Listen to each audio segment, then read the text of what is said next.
I mean, Bitcoin's the best performing asset over any time frame, 15, 10, 5, 3, maybe not the last 10 months. Bitcoin and gold, right? Sound money, the debasement trade. I think that's the place to go. I would probably say other commodities. So, for me, it's typically things that really can't be printed, right? Alternative investments. So you start to look at the reindustrialization of the United States. Since Bitcoin spot ETFs launched, volatility dropped significantly. In a low volatility environment, traders tend to over-leverage, believing the risk of large price swings has diminished. Mark points out that complacency set in across the industry, with traders stacking leverage upon leverage until the entire system was stretched thin. Please take a little time to like this video, subscribe to the channel, and turn on post notifications for more videos like this. You can also check out our other videos on cryptocurrencies and the overall digital asset space, and drop your comments and observations in the comment section below. Everything you do helps with the YouTube algorithm and immensely contributes to the channel's growth.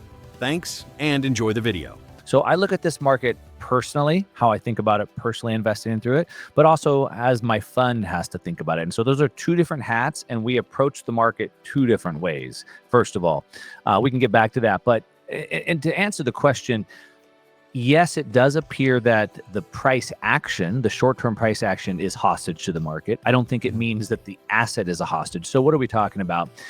Sort of what you said, it's a plumbing issue.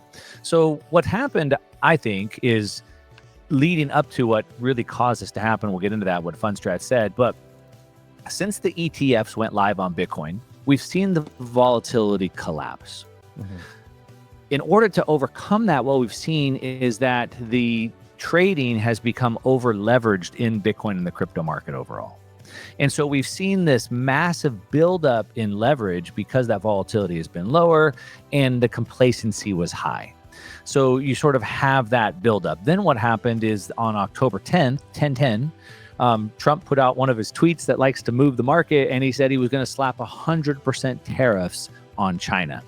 Just like we saw in April, that sent the market reeling. The market started collapsing. And what happens, because one, we have the over leverage, as I already said. Number two, we have so much of this algorithmic trading going on.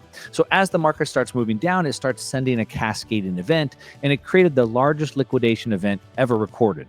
About $20 billion in leverage positions were completely wiped out in less than 24 hours. It hit about 1.6 million accounts.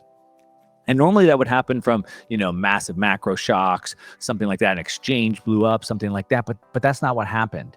It was to the point that Tom Lee made, you brought up, a major market maker blew up. And so we've seen a couple of them that have actually blown up.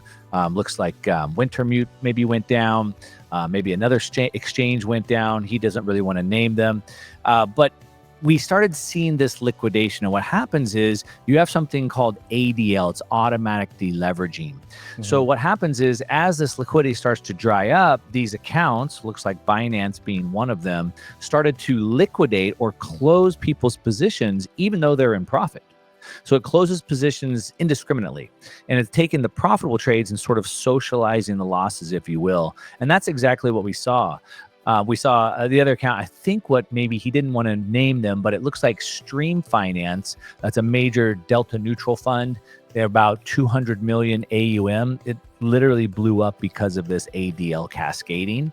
And so that seems to be what happened. It was like this anomaly. It was the plumbing. He calls it a glitch. I don't know if that's the right word for it. It's just the way the system is built. We probably need to take a look at that, rethink how that is. But that seems to be what happened.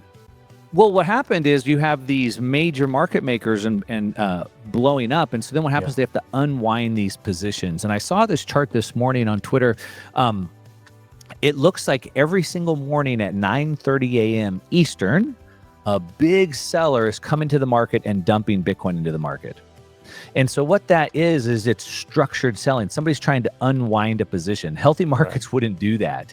And so somebody is showing up every single day, dumping. And what's interesting, if you look at some of the on-chain, or not on-chain indicators, but more of like the technical analysis indicators, we can see the lowest daily MACD in history. Now, what's interesting is it's the lowest MACD in history, but Bitcoin's only down 33% from its all-time high. Now, only 33%. What do I mean by that? Well, if you zoom out and look in this bull run that we've been on since about 2022, when Bitcoin was down in the but it was about 16 to 20,000 range. This is the third pullback of about 30%. So 30% drawdowns in Bitcoin are kind of somewhat normal. In other bull runs that we've seen in the past, like in 2017, we saw 7 of them happen. And so while it's only down 33%, not 80 or 90%, the MACD is at the lowest point in history. We see RSI at 21. It's only been that low 4 times in 5 years. We're talking the COVID crash, the FTX collapse, but like we're nowhere near that, right? We don't have this macro shock going on. There's no credit event going on. And like I said, Bitcoin's only down 33%, which is sort of in line with it. And what I would say, we can talk about more, but what I would say is that when you see this forced selling, a fund is being forced, this distressed market makers being forced to unwind this position, I would look at the opposite and go, man, the market is absorbing that and scooping that up like a boss. Mark points to data showing a mystery seller dumping Bitcoin every morning at 9:30 a.m. Eastern. This behavior is not natural market activity. It's structured, consistent, and likely part of a forced liquidation process, not investor sentiment. Bitcoin and gold, right? Sound money, the debasement trade. I think that's the place to go. I would probably say other commodities. So, for me, it's typically things that really can't be printed, right? Alternative investments. So you start to look at the reindustrialization of the United States, this race to build commodities, these strategic minerals here in the United States. I think there's a good base case for commodities overall, gold and Bitcoin. But from my standpoint, I mean, Bitcoin's the best performing asset over any time frame: 15, 10, 5, 3. Maybe not the last 9-10 months. But, for me, it's sort of like starts at Bitcoin, some of the Bitcoin treasury companies, the micro strategies. And then if I was going to go out from there, probably a little bit of commodities, gold, thing like that. For when the liquidity is coming back in, I think number one, I mean, we look at the Fed's ending QT December 1st and most likely starting QE again. I think that's really big. Number two, we'll start to look at those rates coming back down. I think that's going to be really big. And then I think we'd continue to look at a lot of the spending that's happening as well. So keep an eye on all the major central banks. Keep an eye on those liquidity levels.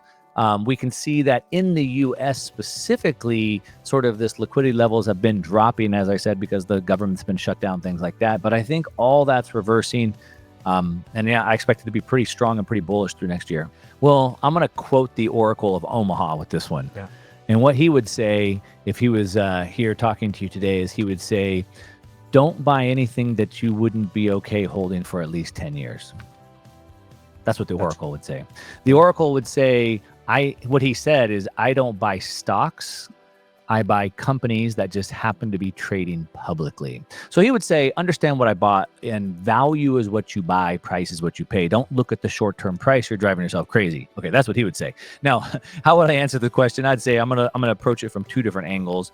What Mark Moss personally thinks about, and then how I think about it as a partner at a fund that we have to manage other people's expectations. So from the personal side, I agree with the Oracle. I'm buying stuff that I'm okay to buy for 10 years. I look at short-term dips as buying opportunities, and I keep buying.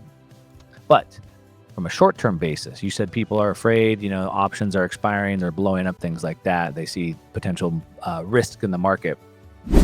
From the fund side, the Bitcoin Opportunity Fund, we have to manage other people's money, and we do have to think about our performance on a quarterly and on an annual basis. And so from that perspective, we're hedging a lot of our positions. So we're long, right? We're long Bitcoin and Bitcoin companies. But at the same time, when we're seeing, like right now, we're looking at a lot of the potential risk in the AI sector, for example, with OpenAI. And so we're starting to put some puts in there, some hedges, using options and other strategies like that to hedge our position. Now, that will dampen our upside, but it also limits our downside volatility. So if I'm that person seeing this risk and I'm worried about what that could do to my portfolio, I'd want to think about the time frame of my investments. And so money that I'm going to need shorter time frame that I don't want to stomach the volatility in, I'll probably want to bring that into some safer investments that have lower volatility, some better fixed income type assets. If I do want to stay long on some of these more volatile assets, I'd want to lower that volatility by hedging my positions using options and other strategies like that. So, I mean, my overall position, and again, it depends on what time frame you're talking about, but I'm bullish on assets because I believe the governments will always have to print money.